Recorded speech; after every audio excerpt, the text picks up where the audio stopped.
Good morning, everyone. My name is Zhenismurat Aiya. I am 11th grade student of Aktau Secondary School, and today I'd like to represent you my research work on the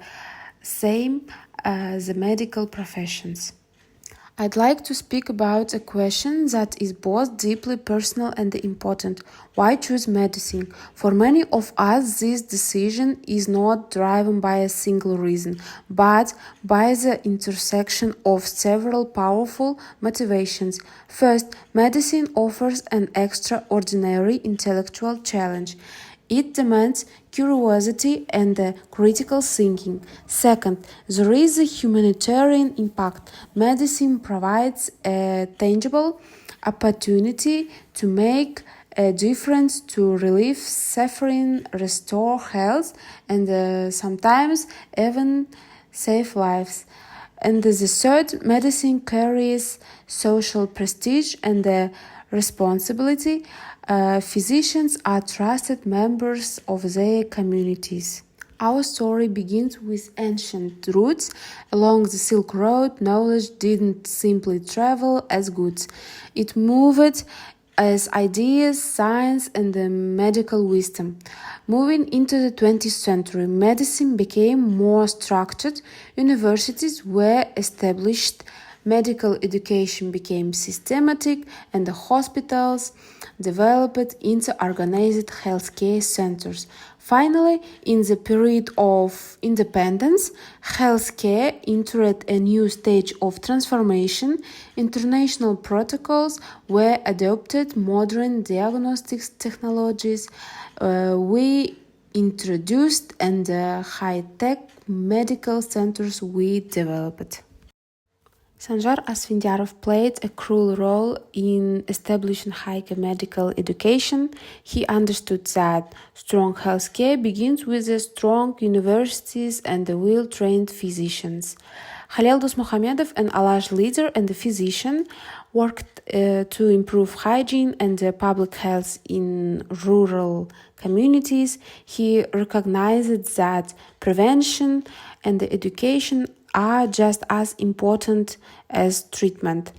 And in modern times, Dr. Serik Akhshulakov represents the advancement of highly specialized medicine. He demonstrates how national healthcare can reach world-class standards. The daily round. It is the real-world activities that define a healthcare professional's day. While medicine is a science, the daily practice is a balance of four critical areas. First, diagnostics and analytics.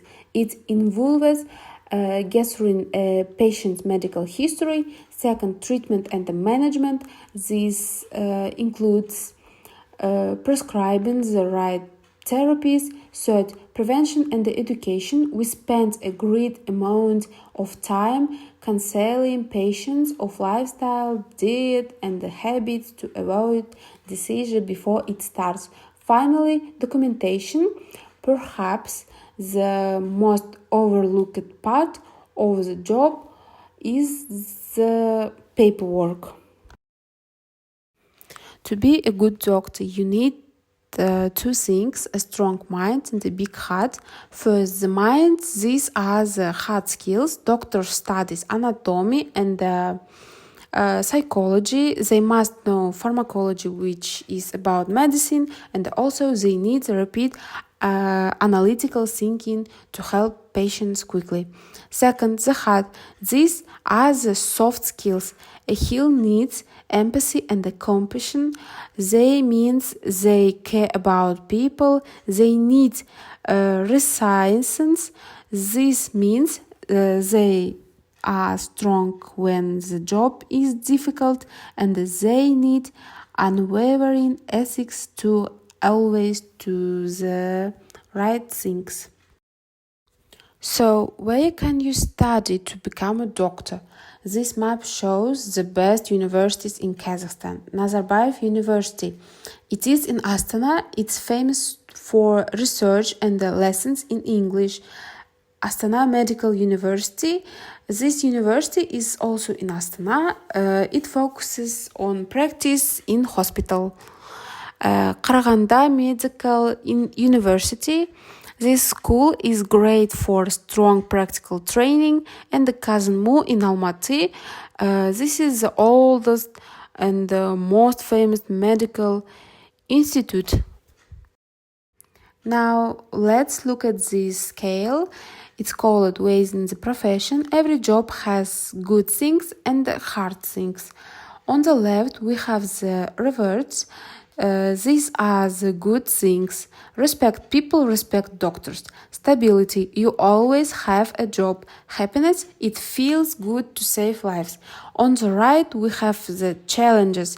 These are the hard things. Time, you study for 10 years. Stress, the work is very difficult and tiring. Sleep, doctors work at night and have irregular hours. Let's have a look at a spectrum of care. Doctors do many different things in many places. Clinical practice. Most doctors work in hospitals and the polyclinics. They see patients every day. Public health. Some doctors work for the ministry. They study how diseases spread the world. Science. Some doctors do research. They work in labs and do medical trials. Pharma. This is about making new medicine and developing new pills. Telemedicine is the future.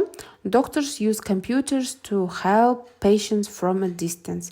As you can see, there are many ways to be a doctor. This slide is called Market Pulse.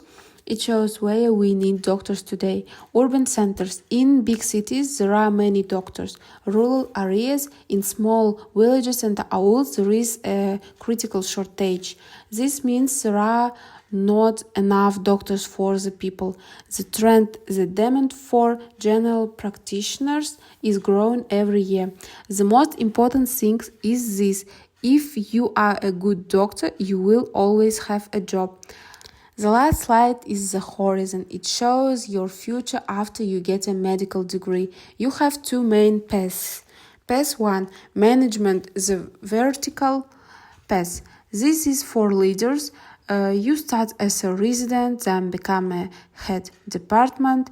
One day you can even work for the Ministry of Health. Path 2, expertise. This is for experts. You start as a generalist, then you become a specialist. If you study a lot, you can become an international consultant. Global mobility means you can work anywhere in the world. Medicine gives you many choices for a great life. Thank you for your attention.